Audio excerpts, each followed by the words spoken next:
Derrick Henry recently sat down with the Rich Eisen show. It was a virtual interview conducted within the last couple days or so.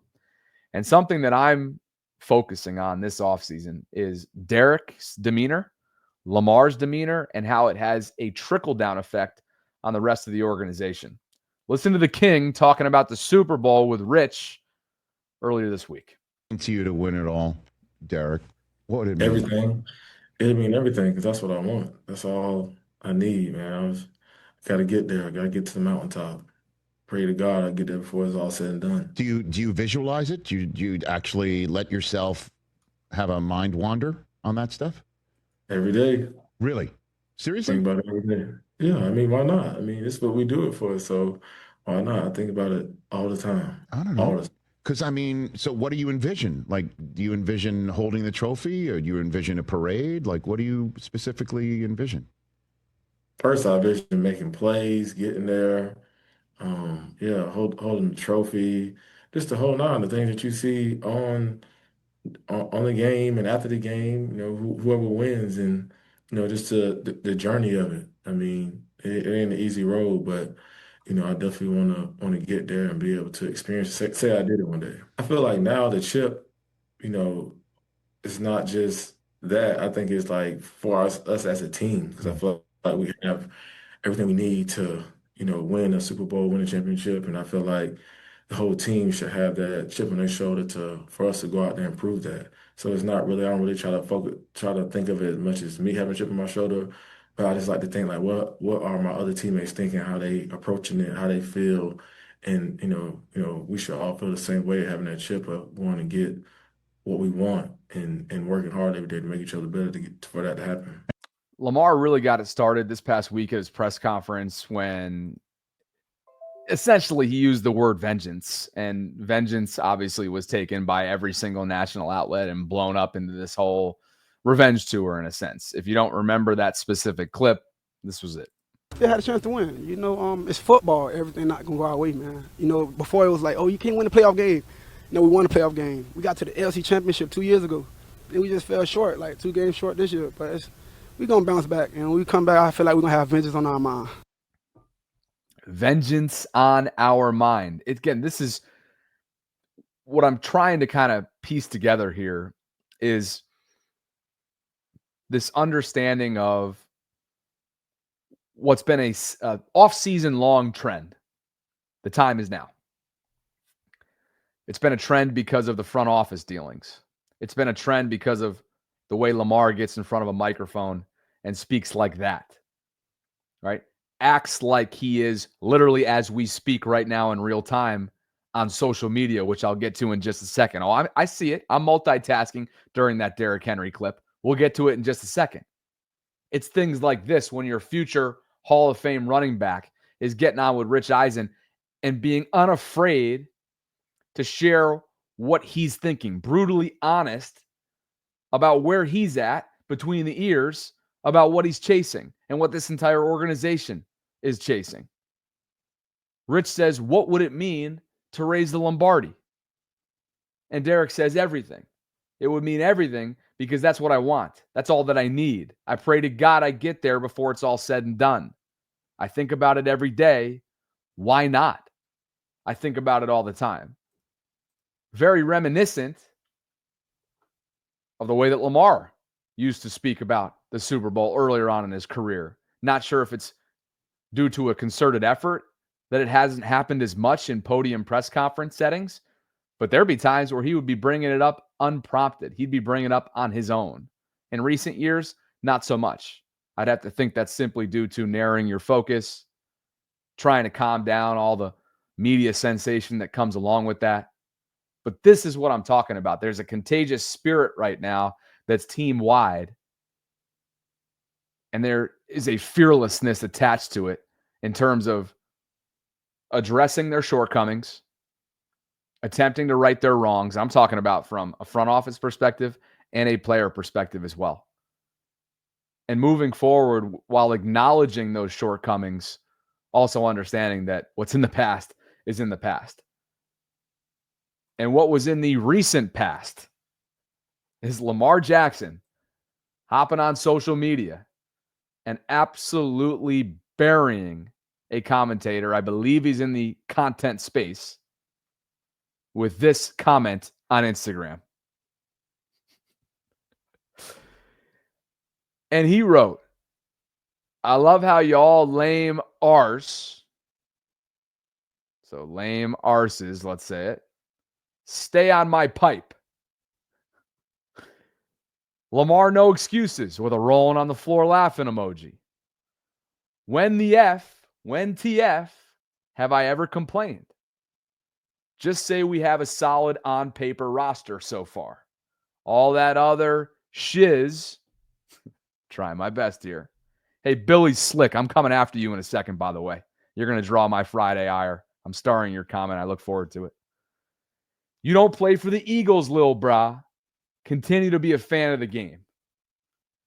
That from Lamar in an Instagram comment section that a guy named Ivan or Ivan, depending on the pronunciation, tweeted out within the last couple hours or so. Had the hashtag RavensVault. It came up on my tweet deck. Got me thinking. Lamar is in his 0F phase of his career. He is a Hall of Famer if he hung it up tomorrow. But he would be forever dissected and criticized for his postseason resume. And obviously, he's not hanging it up anytime soon.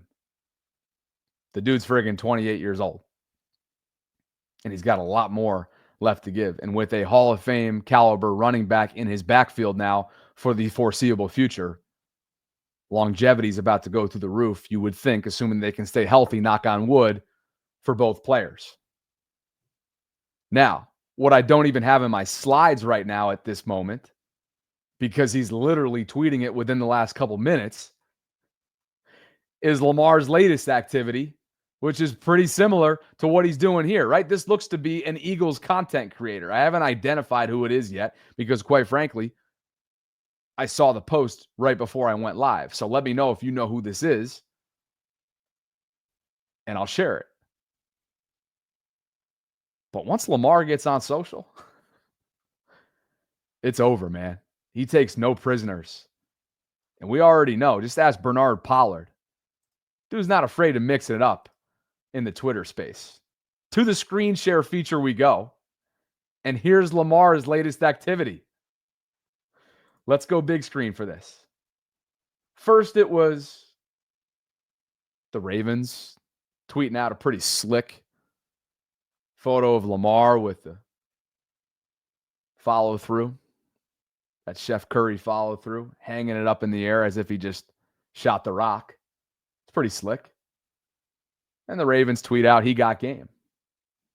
And some guy named Vatican for Dak at native_ace says the game and refers to Lamar's AFC Championship game with a highlight that I can't play.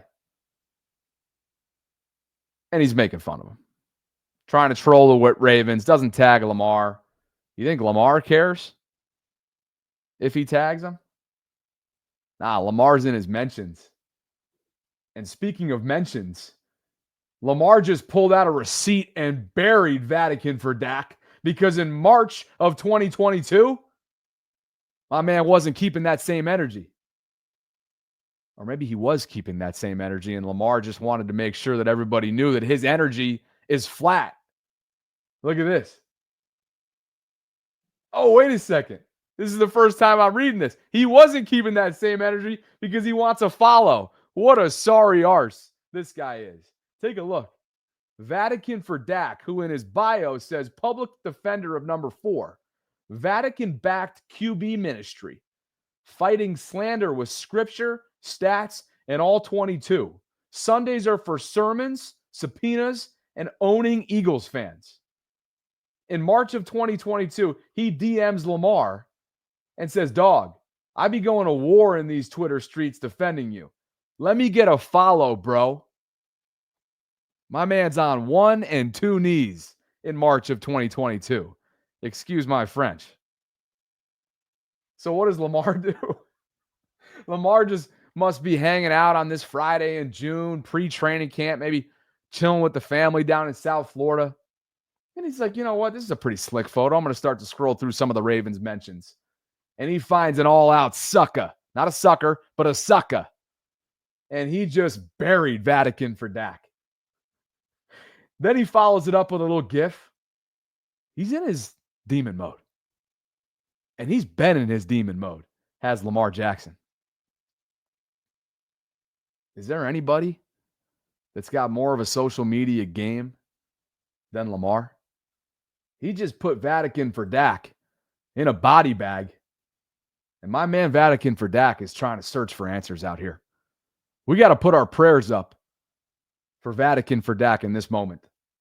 There's not enough prayers in Italy. There's not enough prayers that the new Pope can put out into the universe to make Vatican for Dak.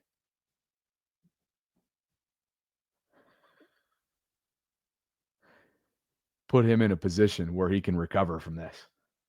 There's no going back from this. And that right there is your Friday Lamar Jackson social media dose.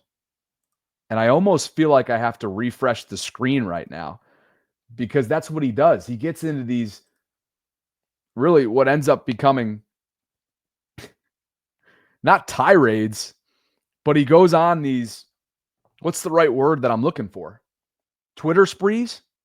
We all remember the Bernard Pollard one from years ago. Wasn't there something with Bart Scott at one point too? This is pretty good. Just when you thought this was going to be good, he goes even deeper. But again, it's sort of this off-season trend of Lamar not giving a rat's you-know-what. Kind of like when he went off script and backed Mark Andrews because of all the slander and noise that he's received this offseason, which again was taken in Lamar's direction mid-press conference earlier this week. But you got D-Hop, a new addition, and our guys ready, man. Got Bate with a new contract, got Lizzie, got Likely, got Mark, Mandrews. Can't forget my guy, man. My guys, I got to get on Mandrews real quick. That guy's different, man, because I've been seeing my guy be getting talked about, and I really don't like that because he's done so much for us. I'm off topic right here, but he's done so much for us and how people did him, I just don't like that. Because Mark's still Mark, Mandrews. You mentioned this earlier, going back to it. There was a time this offseason where it looked like Mark wasn't certain to be back here.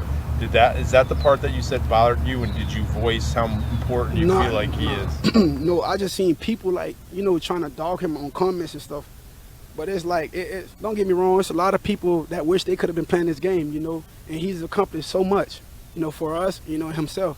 So I feel like just let things happen sometimes, We wish we'd have won the game. I wish I didn't throw that interception. I wish I didn't fumble. I wish the mishap didn't happen, but it happened.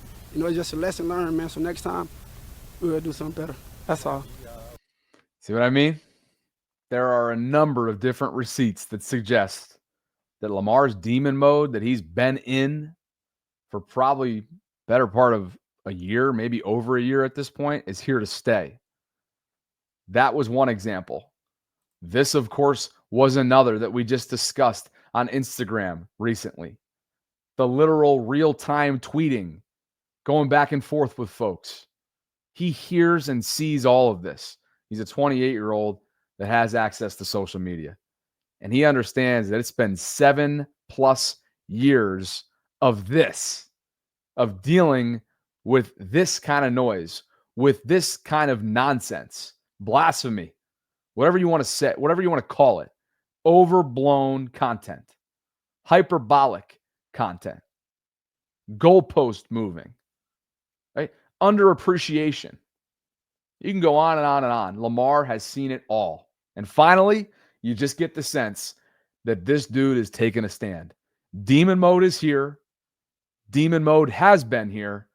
And demon mode is going absolutely nowhere. And as Rashad Bateman said earlier this week in his NFL Network interview, look out. The league's about to be put on notice.